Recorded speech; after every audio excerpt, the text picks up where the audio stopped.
परीक्षित आज अपने राज्य में पुनः वितरण कर रहे हैं और उसी वितरण के क्रम में ये देखा तो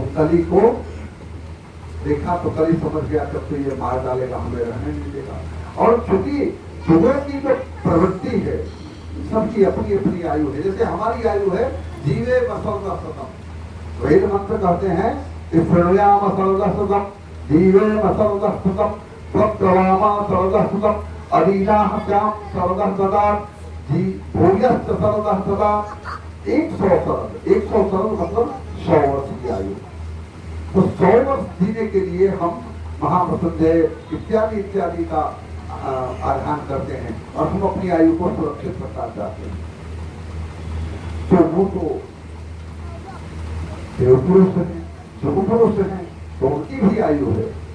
वो अपनी आयु की जब प्रादुर्भाव हो गया, द्वापरांत हो गया, कली का आरंभ हुआ, तो कली आ गए। और कली का तो वो नहीं है महाराज अधर्म का,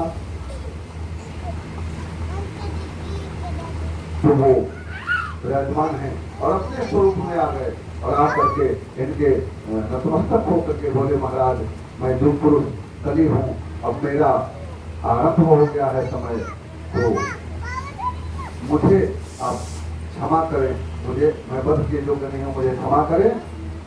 कहा कि क्षमा किया लेकिन मेरे राज्य से निकल जाओ। कहा महाराज हमारा आयु आरंभ हो चुका है, तो अब आयु कहाँ भोग करें, और मैं नहीं भोग कर सकता, मैं यही आयु भोग करूंगा, तो मुझे स्थान दे दीजिए। तो 4 स्थान दिया है, जहाँ जुआ होता हो वहां चले जाओ, जहाँ दुख होती हो वहां चले जाओ, जहाँ मदिरापान होता हो वहां चले जाओ, जहाँ नृत्यांगनाएं रहती हैं वहां चले जाओ। ये चारों के चारों अधर्म का स्थान है और ये 4 स्थानों में तुम रह लो। तो फिर कली ने कहा महाराज कुछ तो दया कीजिए, मैं सब जगह तो रह लूंगा, कोई बात नहीं, आपके निर्देशानुसार मैं 4 जगहों पर रहूंगा, लेकिन शयन करने के लिए मुझे एक स्थान दीजिए। अब परीक्षित को लगा कि अब कौन सा स्थान दो जिसमें अधर्म पड़ा हो, ऐसे स्थान ही इसे देना है। ये कली तो है, तो कहा कि ठीक है तुम कंचन में भी कामनी है तो तू कंचन में रहो। पर्वत महाराज इतना कहना था कि परीक्षित के मस्तक पर अधर्म से अर्जित वह किसी मनुष्यों की कथन है कि वो जो मुकुट उस दिन उन्होंने